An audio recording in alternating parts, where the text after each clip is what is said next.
দাদা, একটা প্রশ্ন, তাহলে তো মোহাম্মদ ইউনূসকে বাংলাদেশ থেকে তো যে কোনো মুহূর্তে আইএসআই ছুঁড়ে ফেলে দিতে পারে, কারণ তাদের উদ্দেশ্য ছিল যেন তেন প্রকারেণ বাংলাদেশের ক্ষমতা দখল করা। তাহলে কি এবার পরিস্থিতি সেই দিকেই এগোচ্ছে?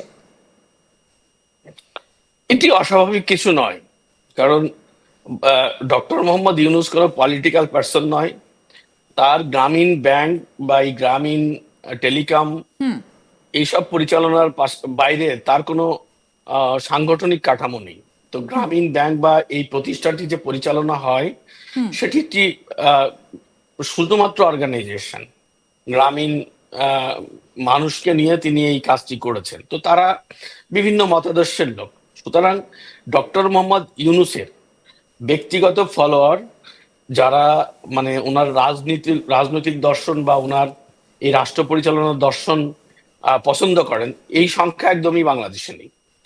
এবং উনি কিন্তু 2007 সালে একটি রাজনৈতিক শক্তি গঠনের চেষ্টা করেছিলেন, হ্যাঁ, নাগরিক শক্তি নামে। এবং উনি সেটি ব্যাপকভাবে ব্যর্থতার পরিচয় দেন। এবং একটা সময় উনি জাতির কাছে ক্ষমা চেয়ে দেশ ছেড়ে চলে যান, যে উনি আর কোনোদিন রাজনীতিতে আসবেন না। এবার তো উনি হঠাৎ করে রাজনীতিতে এসেছেন। রাজনীতি, এটিকে বলবো রাজনীতি, কারণ ওনার উপদেষ্টারা নিজেরাই বলছেন যে এটি একটি রাজনৈতিক সরকার। এবং আমরা কিন্তু বিভিন্ন মাধ্যম, বিশেষ করে ছাত্র শিবির, জামাত বা বিএনপি, হিজবুত তাহরির, বিভিন্ন অর্গানাইজেশন যারা ওনাকে ক্ষমতায় বসানোর নেপথ্যে কাজ করেছে, তারা কিন্তু স্বীকার করছে যে এই আন্দোলনটি তারা কিভাবে করেছেন, কেন করেছেন। সুতরাং উনি অরাজনৈতিক সরকার না। এখন যে পরিবেশটি তৈরি হচ্ছে, উনি যদি এই জঙ্গিদের বিরুদ্ধে কথা বলতে যান, এই জঙ্গি দমনে উনি যদি কথা বলেন, তাহলে নিশ্চিত ওনাকে তারা সরিয়ে দেবে। এটি অবশ্যই, যে ওনাকে সরিয়ে তাদের পছন্দের সরকার আনবে। এবং দেখো, বাংলাদেশে এই মুহূর্তে যে রাষ্ট্রপতি আছেন, তাকে কিন্তু সরিয়ে দেওয়ার চেষ্টা চলছে বিভিন্ন প্রথম থেকেই। এবং তাকে তার বাসভবন ঘেরাও কর্মসূচি, অবস্থান কর্মসূচি, বিভিন্ন ধরনের তার বিরুদ্ধে কনস্পিরেসি হচ্ছিল। ইভেন দেখো, গতকালকে তাকে একটি জঙ্গি সংগঠনের পক্ষ থেকে হুমকি দেওয়া হয়েছে শহীদ মিনারে না যাওয়ার জন্য, ফুল দিতে না যাওয়ার জন্য। তো ইউনূস যেহেতু পাপেট, খেলনা, এই খেলনা যেহেতু যেভাবে তারা চাচ্ছে সেভাবে খেলছে, সুতরাং তাকে নিয়ে এখন পর্যন্ত রিস্ক মনে করছে না। যদি ইউনূস এই জঙ্গিদের বিরুদ্ধে খেপে যায়, এই জঙ্গিদের বিরুদ্ধে কোনো ইনিশিয়েটিভ নিতে যায়, তাহলে 100% তাকে সরিয়ে দেওয়া হবে। এটা নিয়ে কোনো কনফিউশন। দাদা, আপনি আমাদের সঙ্গে থাকুন। এই যে পাকিস্তানে আইএসআই ঘাঁটি গেড়েছে, এই বিষয়ে ভারতীয় সেনাপ্রধান, তাকে প্রশ্ন করা হয়েছিল। তিনি বলছেন যে এই বিষয়টা কিন্তু সত্যি উদ্বেগের এবং চিন্তার বিষয়। কি বলেছেন ভারতীয় সেনাপ্রধান, শোনাবো। In recent times, we have seen that Pakistan Army and ISI officials have visited very sensitive areas near our border, near the chicken snake in Bangladesh, and the administration there seems to be a bit having a bit anti-India stance, even though not at the military level. Is that a cause of concern for for you as Army Chief, sir? So let me put across in two manner. I had used the word epicenter of terrorism for a particular country. Now that countrymen, if they go to any other place and they happen to be our neighbor, as far as I am concerned, I should be concerned about it. That they should not be able to use that soil to kind of send terrorists to India.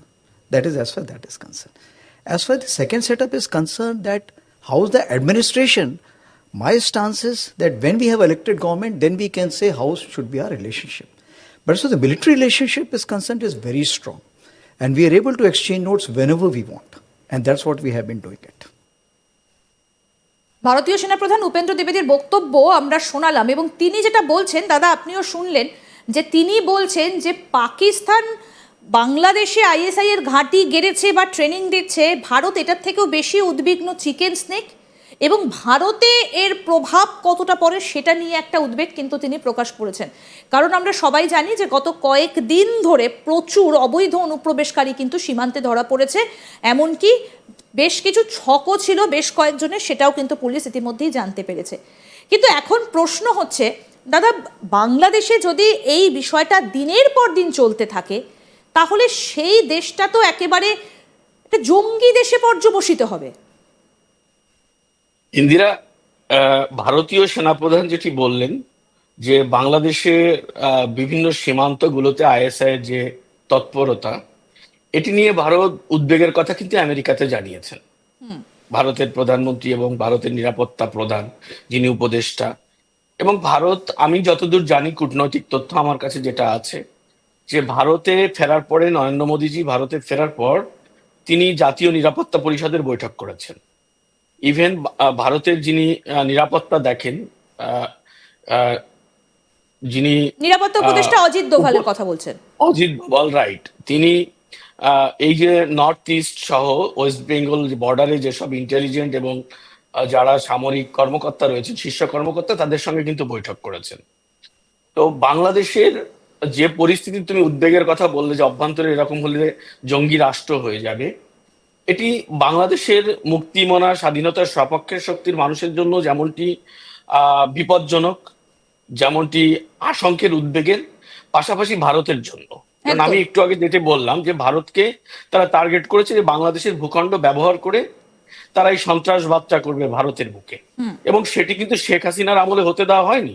এবং শেখ হাসিনা ক্ষমতায় আসার পর 2009 সালে ইন্ডিয়ার সঙ্গে যৌথভাবে সেই জঙ্গিদের দমন করা হয়েছিল, পাকিস্তানি আইএসআই এজেন্ট এবং ভারতের বিচ্ছিন্নতাবাদীদের। তো আমি মনে করি যে ভারতের জন্য এবং বাংলাদেশের জন্য যে সংখ্যা বা উদ্বেগের জায়গা তৈরি হয়েছে, ভারত এবং বাংলাদেশের যারা মুক্তিকামী মানুষ, যারা চেতনাগতভাবে 71-এর চেতনা লালন করেন এবং ভারত বাংলাদেশ বন্ধুত্বে বিশ্বাস করেন, তারা চান না কখনোই, বা তারা হতে দেবেন না যে বাংলাদেশের মাটি ব্যবহার করে এই জঙ্গিরা ভারতের কোনো ক্ষতি করুক। কারণ ক্ষতি তো আমাদের বাংলাদেশের একটা বড় ক্ষতি হয়েই গেছে। তো আমরা যেটা চিন্তা করি বা আমাদের যেটা ভাবনা, আমি একজন মুক্তমনা বা আমি একজন মুক্তিযুদ্ধের সপক্ষের শক্তি হিসেবে মনে করি যে বাংলাদেশের মানুষ এই জঙ্গিপনার বিরুদ্ধে প্রতিরোধ করা শুরু করেছে এবং ধীরে ধীরে সেই প্রতিরোধটি আরো বাড়ছে, আরো ডে বাই ডে বাড়ছে। এবং ভারত যদি 71-এর মতো বাংলাদেশের এই মুক্তিকামী মানুষের এই মুক্তিযুদ্ধের চেতনার লালিত স্বপ্ন যারা লালন করে তাদের পাশে দাঁড়িয়ে যায়, তাহলে এই জঙ্গি গোষ্ঠী বাংলাদেশের মাটিতে টিকতে পারবে না।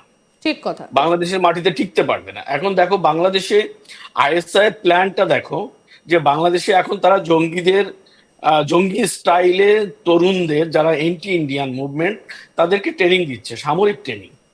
সেনাবাহিনী, পুলিশ বাহিনী, নৌবাহিনী, বিমান বাহিনীর সঙ্গে তারা তাদেরকে আতাত করে তাদেরকে কন্ট্রোল করার চেষ্টা করে। দাদা এখানে একটা প্রশ্ন করি আপনাকে, সেটা হচ্ছে এই যে আইএসআই ট্রেনিং দিচ্ছে অ্যান্টি ইন্ডিয়ান যারা তরুণরা, তারা তো সংখ্যায় খুব বেশি, কি খুব বেশি তো নয়, তাহলে বাদ বাকি তরুণরা কোথা থেকে আসছে? না, আমি সে কথাটি তো তোমাকে বললাম যে বাংলাদেশের শান্তিকামী মানুষের এই মুহূর্তে প্রতিরোধের জায়গা তৈরি হয়ে গেছে। দেখো যে মব সন্ত্রাসের চলছিল বাংলাদেশে, যে মব করে কারো বাড়িতে হামলা করা, কারোর উপর হামলা করা, কোনো প্রতিষ্ঠানে হামলা করা, সেই জায়গাটি কিন্তু মানুষের প্রতিরোধের কারণে অনেকটাই কমে এসেছে, ভীষণভাবে কমে এসেছে। এবং দিনের পর দিন সেটি আরো প্রতিরোধের জায়গাটা বাড়ছে।